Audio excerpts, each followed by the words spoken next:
Gladiateur ou tyran? L'empereur Commode, fils de Marc Aurèle, ne se contentait pas de régner, il préférait combattre dans l'arène comme un gladiateur.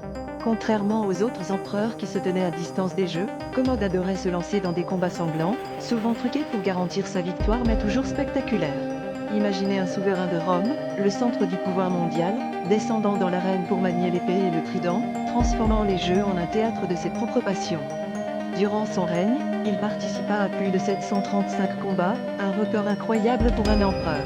Les Romains assistaient, fascinés et horrifiés, à ce spectacle où Commode se proclamait le nouvel Hercule. Il s'attaquait aux animaux sauvages et aux gladiateurs, habillés de peau de lion ou de costumes extravagants, brouillant la ligne entre divinité et folie. Sa manie pour les jeux était telle qu'il rebaptisa Rome en Colonia Commodiana, en son propre honneur.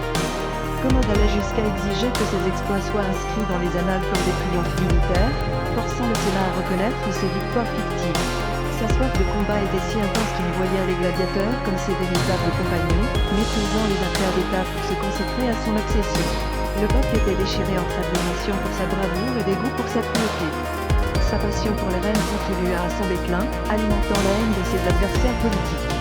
Finalement, il fut assassiné dans une conspiration menée par ceux qui avaient assez de son règne tyrannique et imprévisible. Commode reste l'un des empereurs les plus controversés de Rome, un homme dont l'amour pour le sang et le spectacle dépasse l'entendement, immortalisé par sa mort tragique.